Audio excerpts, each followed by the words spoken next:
নমস্কার বন্ধুরা, আজকে আমার মন ভিলেজ থেকে আপনাদের সবাইকে স্বাগত জানাই। তা আশা করি ঠাকুরের কৃপায় সবাই ভালো আছেন। আজকে ঠাকুরের দিন, সংক্রান্তি। তা আজকে ভেবেছি যে মানুষের তো আগেকার লোকেরা ঠাকুমা মা এরা সবাই পায়রার ছাতু করতো, তা এখন তো আর পায়রাও নেই, আর আমরাও সেই সব কোথায় পাবো। তা ভেবেছি যে ঠাকুরের ওইখানে তো ছাতু দিতে হবে আজকে। তাই রেশনের দেখেন খুব সুন্দর ময়দা, এটা দিয়ে আমি একটা ছাতু করে নেব, ভেজে নেব এখন এটা। তো এটা দিয়ে ঠাকুর ঘরে আজকে পুজো দিতে হয়, খই দিয়ে চিনি বাতাসা এগুলো দিয়ে দিতে হয়। মাসের শেষ দিন, তাই আজকে এগুলো দিয়ে পুজো দিতে হয়। আর কালকে তো মাসের পয়লা নববর্ষ দিন, কালকে আবার ফল ফল দিয়ে পুজো দেওয়া হবে। তা আজকে এটা দিয়ে দিই ছাতু দিয়ে। ঠান্ডা পর আমি ময়দাটা একটু চেলে নিচ্ছি চালনি দিয়ে, ভাজলে আর চালতে হবে না।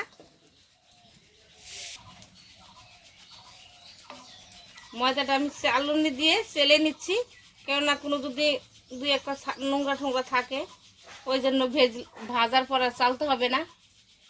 এই যে আমি ময়দাটা ভেজে নেব এখন, একসঙ্গে সব দিয়ে দিচ্ছি, অল্প করেই ভাজবো। ঠাকুরের ওখানে দিয়ে নিয়ে কথা, এইভাবে নাড়তেই থাকবো। যখন ময়দাটা লাল হয়ে আসবে তখন আমি নামিয়ে নেব। খুব সুন্দর একটা সেন্ট বেরোবে ময়দা, সেই ছাতুর মতন।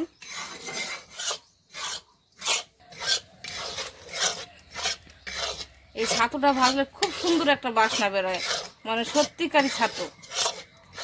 এই ঢেকিতে আগে তো মানুষ গম ভেজে ছাতু করতো, সেরকম বাসনা বেরোবে।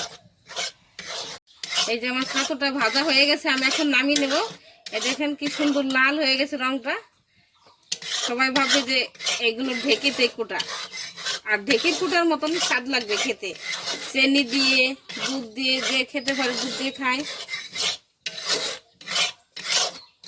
একটু হালকা জল দিয়ে গুলিয়ে নেবেন, খেয়ে দেখবেন খুব কুটা ছাতু খেতে ফেল।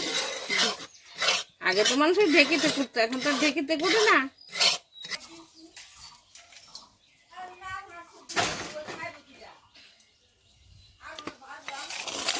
আমার ছাতু ভাজা হয়ে গেছে, আমি এখন নামিয়ে নিয়েছি।